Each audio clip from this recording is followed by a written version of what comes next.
آپ اکیلے کام نہ کریں بلکہ اپنے جیسے ہم خیال، ذہین اور مددگار لوگوں کا ایک گروپ بنائیں۔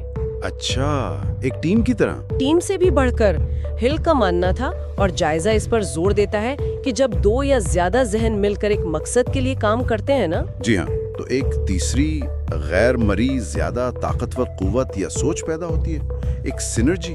واو، یہ تو کافی وہ تصور کہ جنسی توانائی جو ایک بہت طاقتور جذبہ ہے، اسے آپ تخلیقی کاموں یا بزنس کی طرف موڑ سکتے ہیں۔ جائزہ کہتا ہے کہ بہت سے لوگ اسے آپ کہہ لیں غیر سائنسی یا عجیب مانتے ہیں، اور اسی طرح وہ چھٹی حس، سکس سینس والی بات ہے، وہ بھی کچھ لوگوں کو زیادہ ہی پر اسرار لگتی ہے۔ ٹھیک ہے، تو اتنی ساری تنقید کے باوجود جائزے نے کتاب کو 4.5 ستارے دیے ہیں، یہ تو کافی زیادہ ہے۔ جی، یہ دلچسپ بات ہے۔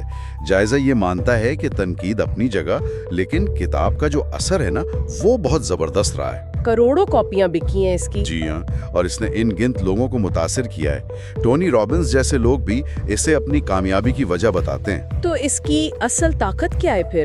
جائزے کے مطابق اس کی اصل طاقت اس کے لازوال اصولوں میں ہے۔